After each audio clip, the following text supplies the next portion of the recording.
ಮೇಲೆ ಇದೆ. ಮಹಾಶಿವರಾತ್ರಿಯ ಪ್ರಯುಕ್ತ ಶಿವಜಾಗರಣೆಯ ಜಾಗೃತಿ ಕಾರ್ಯಕ್ರಮ ಕೂಡ ನಾವು ಮಾಡ್ತಾ ಇದ್ದೀವಿ. ಬಂಧುಗಳೇ, ಹಿಂದೂ ಸಮಾಜೋತ್ಸವಕ್ಕೂ ಶಿವರಾತ್ರಿಯ ಜಾಗರಣೆಗೂ ಏನು ಸಂಬಂಧ ಅಂತ ಹೇಳಿದ್ರೆ,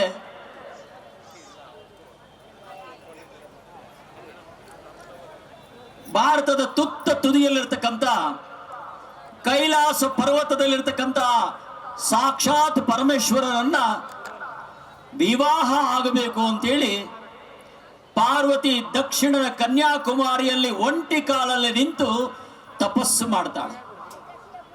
ನಾವೆಲ್ಲ ಏನು ಕನ್ಯಾಕುಮಾರಿಗೆ ಹೋಗ್ತೀವಿ, ಅಲ್ಲಿ ಒಂದು ಶ್ರೀಪಾದ ಪಾರೈ ಅಂತ ಇದೆ. ಒಂದೇ ಹೆಜ್ಜೆ ಇರ್ತಕ್ಕಂಥ ಒಂದು ಕಲ್ಲಿನಲ್ಲೇ ಕೆತ್ತಿರ್ತಕ್ಕಂಥ ಒಂದು ಕುರುಹು.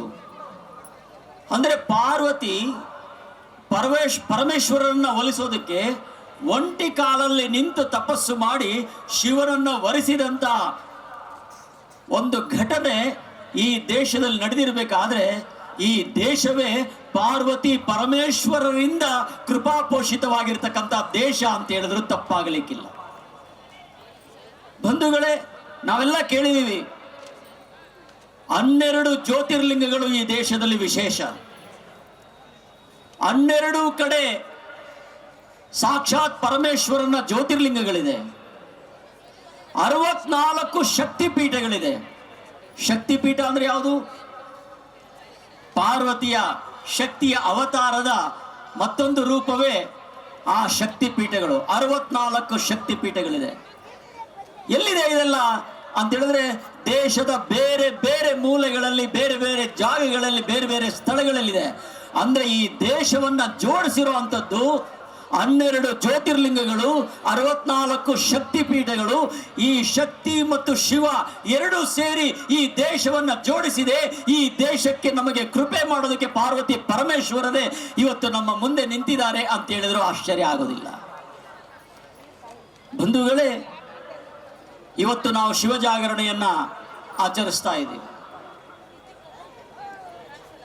ಸುಮಾರು 100 ವರ್ಷಗಳ ಹಿಂದೆ ಈ ದೇಶ 1000 ವರ್ಷದ ಗುಲಾಮಗಿರಿಯನ್ನ ಅನುಭವಿಸಿ ತನ್ನ ತನವನ್ನೇ ಮರೆತಿರುವಂತ ಒಂದು ಸಂದರ್ಭ. ಒಂದು ತುಂಬಿದ ಸಭೆ. ಆ ಸಭೆಯಲ್ಲಿ ಒಬ್ಬ ವ್ಯಕ್ತಿ ನಿಂತು ಮಾತಾಡ್ತಾ ಹೇಳ್ತಾನೆ, ಇದು ಹಿಂದೂ ರಾಷ್ಟ್ರ, ಇದು ಹಿಂದೂಸ್ತಾನ, ನಾವೆಲ್ಲ ಹಿಂದೂಗಳು ಅಂತ.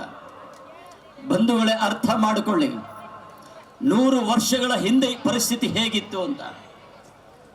ಆ ತುಂಬಿದ ಸಭೆಯಲ್ಲಿ ಒಬ್ಬ ಖ್ಯಾತ ವಕೀಲ ಎದ್ದು ನಿಂತು ಕೇಳ್ತಾನೆ, ಅರೆ ಇದು ಯಾರೇ ಹಿಂದೂಸ್ತಾನ ಅಂತ ಹೇಳ್ತಾರೆ, ಯಾರೇ ಹಿಂದೂ, ಈ ದೇಶದಲ್ಲಿ ಯಾರು ಹಿಂದೂ ಅಂತ ಕೇಳ್ತಾರೆ. ಬಂಧುಗಳೇ, ಆಗ ಒಬ್ಬ ವ್ಯಕ್ತಿ ತನ್ನ ಎದೆ ತಟ್ಟಿ ಹೇಳ್ತಾನೆ, ನಾನು ಹಿಂದೂ. ಈ ದೇಶದಲ್ಲಿ ಕೊಟ್ಟ ಕೊನೆಯ ಹಿಂದೂ ಬದುಕಿರುವವರೆಗೆ ಇದು ಹಿಂದೂ ರಾಷ್ಟ್ರ, ಹಿಂದೂಸ್ತಾನ. 100 ವರ್ಷಗಳ ಹಿಂದೆ ಈ ದೇಶದ ಪರಿಸ್ಥಿತಿ ಹೇಗಿತ್ತು ಅಂತ ಹೇಳಿದ್ರೆ, ಒಂದು ತುಂಬಿದ ಸಭೆಯಲ್ಲಿ ಖ್ಯಾತ ವಕೀಲ ಕೇಳ್ತಾನೆ, ಯಾರು ಹಿಂದೂ, ಯಾವುದು ಹಿಂದೂ ರಾಷ್ಟ್ರ, ಹಿಂದೂಸ್ತಾನ ಯಾವುದು ಅಂತ ಕೇಳ್ತಾನೆ.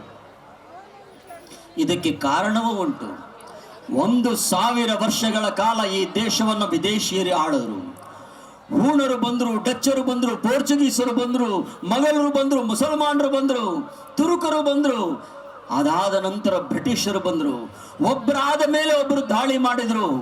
ಈ ಸಮಾಜ ಸಹಜವಾಗಿ ಎಲ್ಲರನ್ನ ಅಪ್ಪಿಕೊಂಡು, ಎಲ್ಲರನ್ನ ಪ್ರೀತಿಸಿಕೊಂಡು, ಎಲ್ಲರೂ ನನ್ನವರು ಅಂತ ಹೇಳ್ತಾನೆ 1000 ವರ್ಷ ಅವರ ಕಪಿಮುಷ್ಟಿಗೆ ಬಿತ್ತು.